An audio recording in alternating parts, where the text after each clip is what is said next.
It remains one of the most embarrassing afternoons in the history of the United States Air Force. On paper, it was a mismatch of laughable proportions.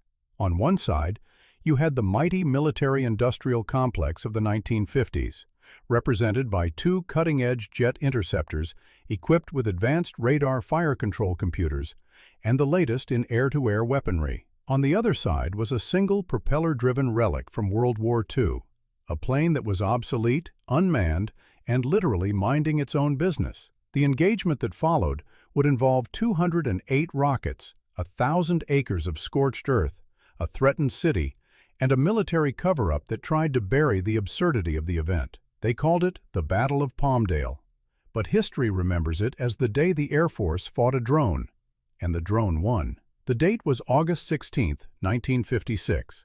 The setting was the bright, searing blue sky over Southern California.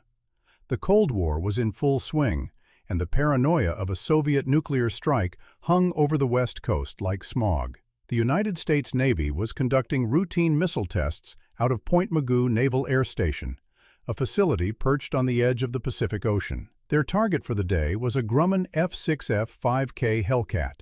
A decade earlier, the Hellcat had been the legendary hunter of the Pacific, the plane that broke the back of the Japanese Imperial Navy. But this particular Hellcat had been stripped of its dignity. It was painted a garish, high-visibility red, officially known as International Orange, so that camera crews and gunners could track it easily. It had no pilot. Its cockpit was empty, filled only with radio receivers and servos. It was a zombie plane, resurrected from the boneyard to serve as a flying clay pigeon for the Navy's new missiles. At 11:34 in the morning, the drone's engine roared to life. The ground controllers at Point Mugu checked their signals. The drone, responding to remote commands, taxied to the runway and lifted off into the haze. The flight plan was simple. Fly out over the open ocean, circle a designated kill zone, and wait to be blown out of the sky by a test missile. It was a suicide mission for a machine that had already outlived its war. But almost immediately, the ghost in the machine woke up. As the red Hellcat climbed through the marine layer, the ground controllers realized something was wrong. The drone stopped responding to commands. The radio link, usually a solid invisible tether, flickered and died. The controllers frantically toggled their switches, trying to force the aircraft into a turn, trying to activate the self-destruct failsafe, trying to do anything to regain control. The Hellcat ignored them. It banked lazily to the left, climbing steadily, and turned its red nose away from the safe, empty ocean. It was heading southeast, toward Los Angeles. Panic began to ripple through the control tower at Point Mugu. A rogue drone was a nightmare scenario. This wasn't a small plastic toy. This was a 5-ton warbird loaded with high-octane aviation fuel, flying autonomously over one of the most densely populated regions in the United States. If it crashed into a neighborhood in Santa Monica or a skyscraper in downtown LA, the devastation would be catastrophic. The Navy watched their radar screens in horror as the red blip crossed the coastline and drifted toward the city. They were helpless. They had no aircraft ready to launch in time to catch it. They had to swallow their pride and make a phone call. 5 miles away, at Oxnard Air Force Base, the alarm klaxons shattered the midday calm. The 437th Fighter Interceptor Squadron was on alert. This unit was the tip of the spear, the guardians of Los Angeles, trained to scramble at a moment's notice to intercept Soviet bombers coming over the polar ice cap. When the call came in from the Navy, they didn't ask questions. 2 crews sprinted across the tarmac to their machines. The aircraft waiting for them was the Northrop F-89D Scorpion. In 1956, the Scorpion was a beast of the jet age. It was a massive, twin-engine, all-weather interceptor, heavy and ungraceful, often called the lead sled by the men who flew it. It wasn't built for dogfighting.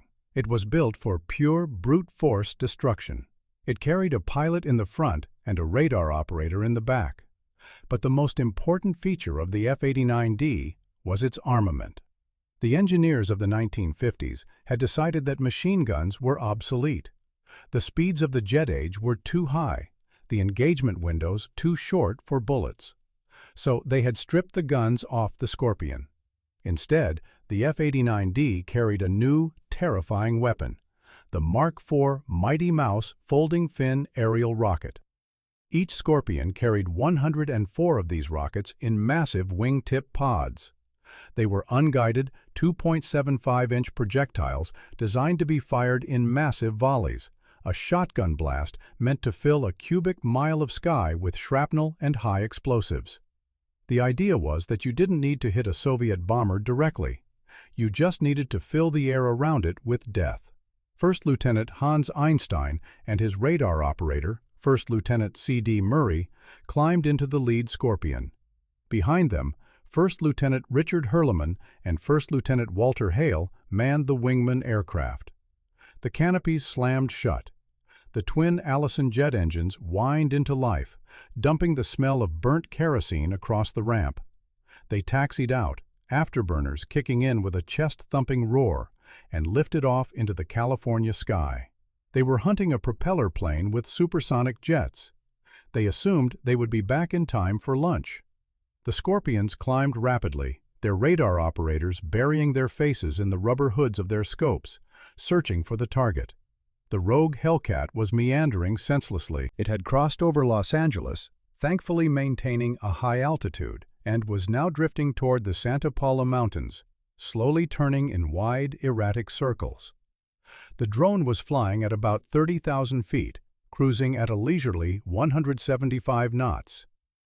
The interceptors caught up to the Red Ghost northeast of Los Angeles. As they broke through the clouds, the pilots saw it. The bright orange-red paint of the Hellcat stood out violently against the blue sky and the brown desert mountains below. It looked peaceful, almost toy-like. It was flying a gentle left-hand circle, completely indifferent to the two 35,000-pound jet fighters that had just pulled up alongside it. The pilots checked in with ground control. The orders were clear. Shoot it down. Do not let it crash into a populated area. The drone was heading toward the Antelope Valley, a sparsely populated desert region, but the towns of Palmdale and Lancaster were directly in its path. If the drone decided to dive, it could wipe out a city block. Einstein and Hurleman coordinated their attack. This was supposed to be a textbook intercept. They would perform a beam attack, approaching the drone from the side, letting their Hughes E6 fire control computers calculate the lead angle, and unleashing a salvo of rockets that would vaporize the World War II relic. The technology was sophisticated. The radar would lock onto the target, the computer would tell the pilot exactly when to pull the trigger, and the unguided rockets would do the rest. But there was a problem that the engineers hadn't fully accounted for. The F-89 Scorpion was designed to kill fast-moving jet bombers, not slow, lumbering propeller planes. The Hellcat was flying at 175 knots. The Scorpions had a stall speed of nearly that same number. To stay in the air, the jets had to fly fast. To hit the drone, they had to fly slow. It was a mismatch of physics. Einstein moved in for the first pass. He lined up the red Hellcat in his sights. The fire control computer churned, calculating distance and closure rate. The X on his radar screen merged with the target blip. He waited for the signal. The Hellcat filled his windscreen. He squeezed the trigger. Nothing happened. Einstein pulled harder, frustration rising in his throat. The massive pods on his wingtips, loaded with high explosives, remained silent. He broke off the attack run, banking hard to avoid colliding with the slow-moving drone. "No fire," he radioed to Hurleman. "I have a malfunction." Hurleman, in the second jet, moved in to take his shot. He lined up the target, stabilized the heavy jet in the thin air at 30,000 feet, and squeezed his trigger. Again, silence. The rockets refused to leave the tubes. The two pilots regrouped, circling high above the oblivious red drone.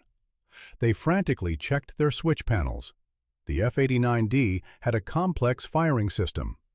You could choose to fire all 104 rockets at once or in ripples of varying sizes. But there was a design quirk. The rockets were fired electrically, and the system required the wingtip pods to be armed via a specific sequence. In their haste to scramble from Oxnard, amidst the adrenaline and the panic of the call, the ground crews hadn't had time to fully prep the automatic firing mechanism. The pilots realized they had to switch from the fancy, radar-guided, automatic mode to the crude, manual mode. This meant bypassing the multi-million-dollar computer and aiming by eye, using a simple optical sight that was essentially a piece of glass with a crosshair grease-penciled onto it. They were turning their state-of-the-art interceptors into oversized muskets.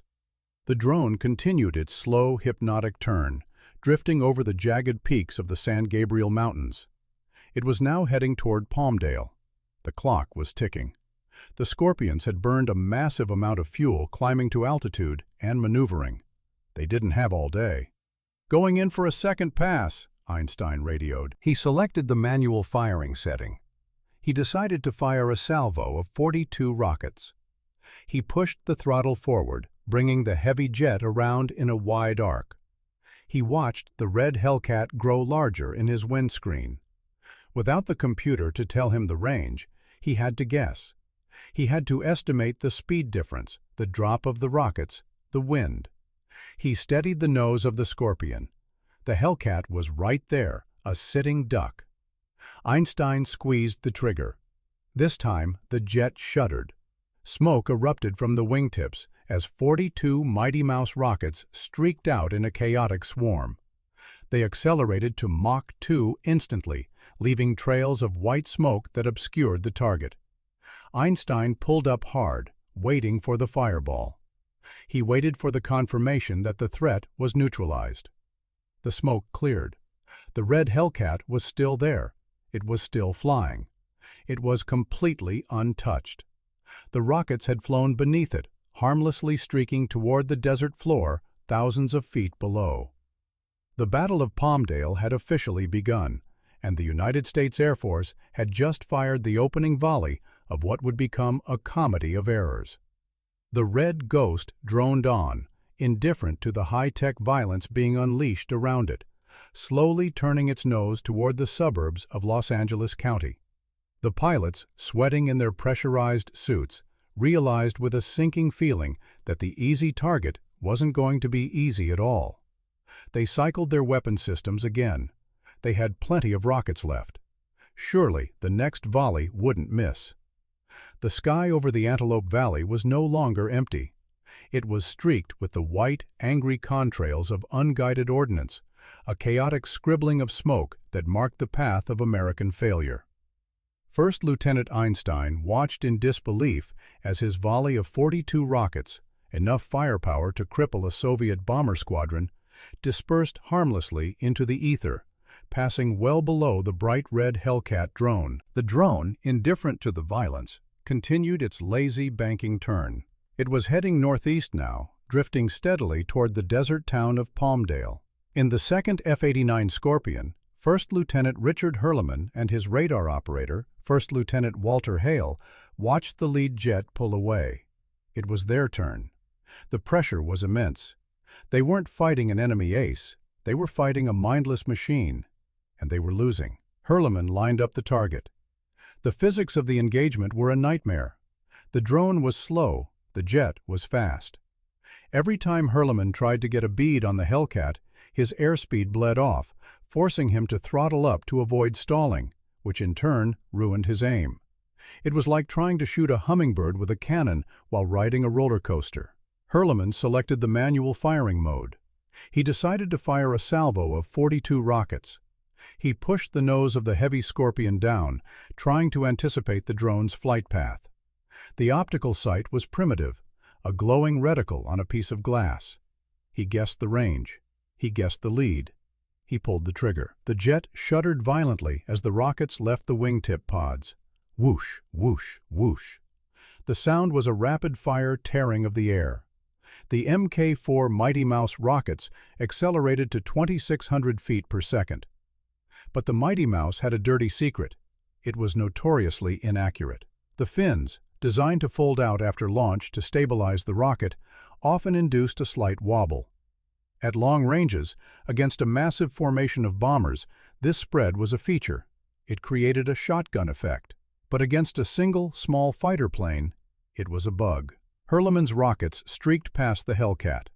Some went high, corkscrewing into the stratosphere. Some went low, dipping toward the brown hills. Not a single one made contact.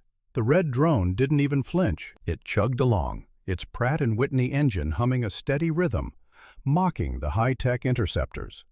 The situation was shifting from embarrassing to dangerous. The drone was now over the rugged terrain near Castaic and Newhall. The rockets that had missed the target didn't just vanish. They obeyed the law of gravity. They arched over the mountains and began to rain down on the earth below. On the ground, it was a quiet Thursday afternoon. In Placerita Canyon, northwest of Los Angeles, dry brush covered the hillsides. The summer heat had turned the vegetation into tinder. Einstein's first volley of rockets slammed into the canyon floor. The high-explosive warheads detonated on impact. Shrapnel shredded the oak trees. The heat ignited the brush. Within minutes, a massive wildfire was roaring through the canyon, consuming acres of land. The fire crews, already on high alert due to the season, scrambled to the scene, looking up at the sky in confusion. They weren't fighting a natural disaster. They were fighting the collateral damage of the U.S. Air Force. Back in the air, the pilots were growing desperate. They had fired 84 rockets between them. 0 hits. The drone was now approaching the outskirts of Palmdale itself. Below them lay neighborhoods, schools, and factories. If they didn't bring the machine down soon, it would crash into the city. Einstein and Hurleman coordinated for another run. They checked their fuel gauges. The afterburners guzzled kerosene at a terrifying rate. They were running low on time, low on fuel, and rapidly running out of patience. They decided to change tactics. Instead of long-range sniping, they would get close, dangerously close. The drone drifted over the town of Palmdale. Thousands of residents looked up, shielding their eyes from the sun. They saw a strange sight, a bright red World War II plane being chased by 2 screaming silver jets. It looked like an air show. It wasn't. Einstein lined up for his second attack. He had 30 rockets left in his pods. He closed the distance, ignoring the safety protocols. He wanted to be so close he couldn't miss. The Hellcat filled his vision. He fired. The rockets erupted from the tubes in a blinding flash. But just as he pulled the trigger, the drone banked slightly. The unguided projectiles streaked past the tail of the Hellcat, missing by feet. They continued on their trajectory, straight down toward the city of Palmdale. Hurleman followed immediately, firing his remaining 64 rockets in a massive ripple fire. The sky filled with smoke trails. It looked like a fireworks display gone wrong. The rockets bracketed the drone, some above, some below, some to the sides. But the Hellcat seemed to possess a charmed life. It flew through the storm of ordnance untouched. The rockets from this salvo did not land in empty canyons. They landed in civilization. One rocket slammed into the ground in front of a station wagon driven by Mrs. Edna Carlson. She was driving on a dirt road, minding her own business, when a 2.75-inch high-explosive warhead bounced across her hood, shattering her windshield and tearing off a tire. Miraculously, the warhead didn't detonate. It just smashed her car like a sledgehammer. Another rocket whistled down and struck the Bermite Powder Company plant. This was perhaps the most ironic moment of the entire engagement. The Bermite plant manufactured explosives for the military. The rocket landed near a warehouse containing volatile chemicals. If it had detonated, it could have triggered a chain reaction that would have leveled the facility. Instead, it buried itself in a mound of earth, smoking but silent. Rockets fell like hail across the Antelope Valley. They landed in backyards. They landed in oil sumps, igniting massive fires that sent plumes of black smoke thousands of feet into the air. They landed in nature parks. In Soledad Canyon, a rocket detonated near a campground, sending campers scrambling for cover as shrapnel tore through their tents. The Air Force had turned the Palmdale area into a war zone. In total, the two F-89 Scorpions had fired 208 rockets. 208! And the drone was still flying. Einstein and Hurleman were now running on fumes. Their weapon pods were empty. Their fuel lights were blinking red. They stared at the red ghost in disbelief. The drone, having survived the greatest barrage of air-to-air firepower ever unleashed over American soil, began to slowly lose altitude. It wasn't damage that was bringing it down. It was the simple fact that its gas tank was finally running dry. The drone sputtered. The propeller slowed. The Hellcat entered a gentle glide. It drifted away from the fires raging in the canyons, away from the terrified residents of Palmdale, and headed toward a desolate stretch of desert near Avenue P, about 8 miles east of the Palmdale airport. The pilots circled, watching the end. The drone descended smoothly, its aerodynamic form holding steady until the very last moment. It clipped a set of Southern California Edison power lines, severing them in a shower of blue sparks. The loss of power blacked out the entire valley. The drone then belly-flopped into the sand, sliding for a few hundred yards before coming to a rest. It didn't explode. It didn't break apart. It just sat there in the desert, slightly dusted with sand, looking for all the world like it had just completed a perfect landing. The red paint was scratched. The prop was bent, but the aircraft was intact. Einstein and Hurleman turned their jets back toward Oxnard. The flight home was quiet. There was nothing to say. They had sortied to intercept a threat. They had expended their entire arsenal. They had started fires that were currently burning over 1,000 acres of California brush. They had nearly killed a woman in a station wagon. And in the end, the only thing that had defeated the drone was gravity. The immediate aftermath was chaos. On the ground, fire departments from across Los Angeles County were mobilizing. 500 firefighters were rushing to the scene. Air tankers were being scrambled to drop retardant on the fires started by the Air Force's own rockets. The fires in Plaza Rita Canyon and Soledad Canyon would burn for 2 days, scorching nearly 1,000 acres. The roads into Palmdale were jammed with military police and Air Force recovery teams. Their priority wasn't just to retrieve the drone. It was to find the unexploded rockets scattered across the suburbs. EOD, explosive ordnance disposal teams, swept through neighborhoods, knocking on doors, asking residents if they had seen any metal tubes sticking out of their lawns. It was a scavenger hunt for lethal weapons. The press was already swarming. The smoke columns were visible from downtown Los Angeles. The Air Force couldn't hide this. They had to explain how 2 of their most advanced interceptors had failed to shoot down a plane that was built before the invention of the transistor. Back at the base, the debriefing was brutal. The gun camera footage told the whole sorry tale. It showed the rockets corkscrewing wildly. It showed the drone flying straight and level. It showed the undeniable failure of the Mk4 rocket system. The Mighty Mouse was supposed to be the future of air combat, a weapon that made aiming easy. Instead, the Battle of Palmdale proved that it was a weapon of mass inaccuracy. But the story wasn't just about bad rockets. It was about the hubris of the jet age. The military had become so obsessed with speed, with radar, with electronic wizardry, that they had forgotten the basics. They had removed the guns from their fighters because they thought dogfighting was dead.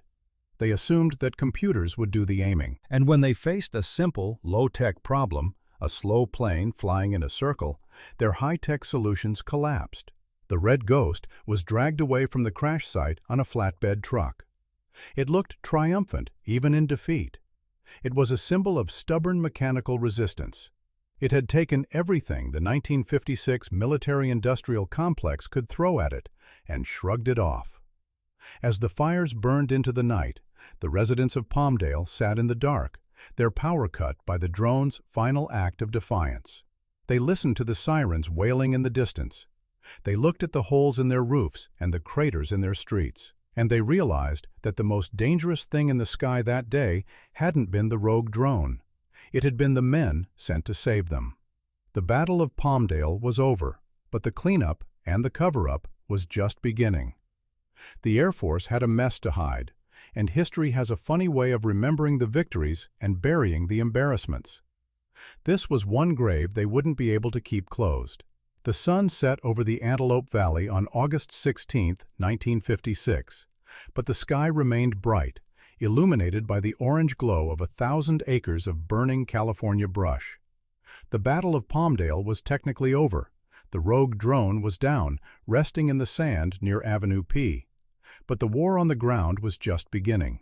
For the residents of Palmdale and the surrounding townships, the afternoon had dissolved into a surreal nightmare of wailing sirens, black smoke, and the terrifying realization that their own protectors had just bombarded them.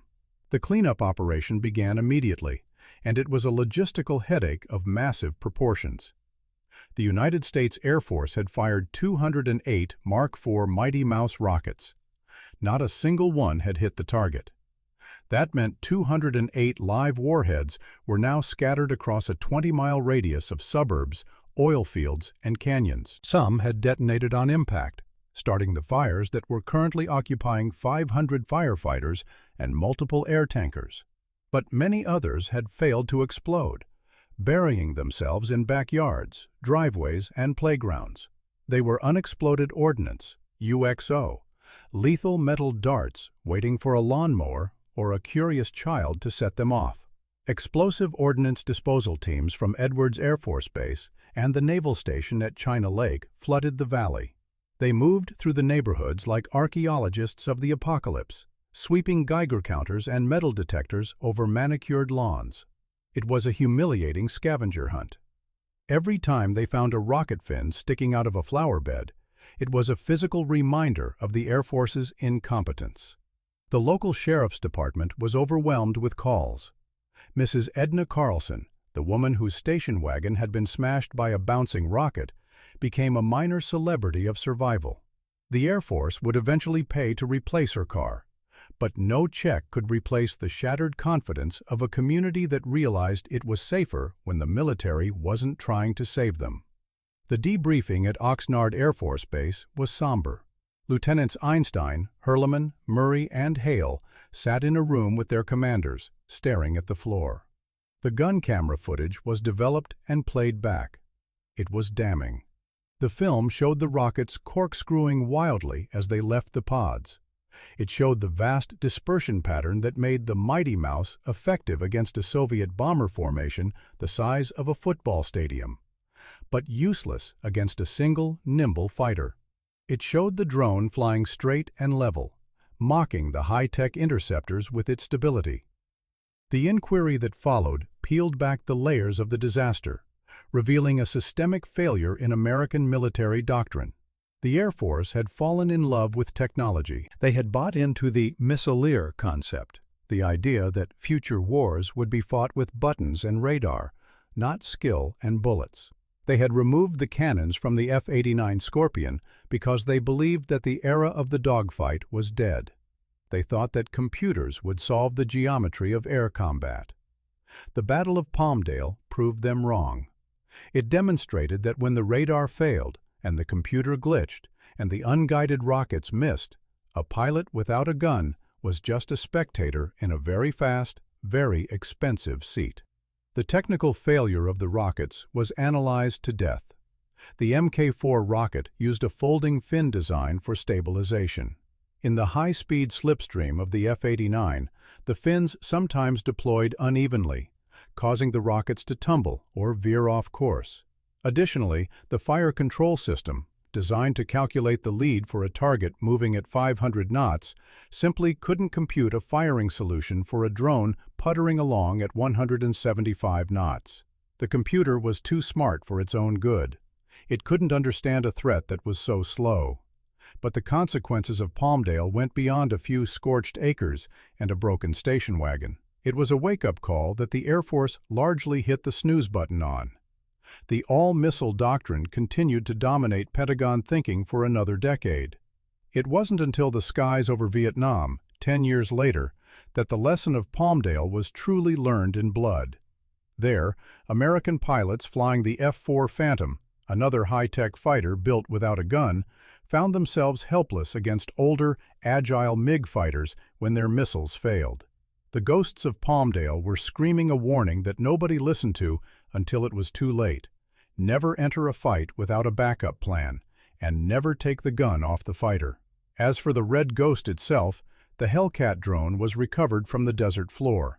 It was battered, its propeller was bent, and its belly was scoured by the sand, but it was remarkably intact. It had flown until its tanks were dry, surviving a gauntlet of fire that would have withered a modern squadron.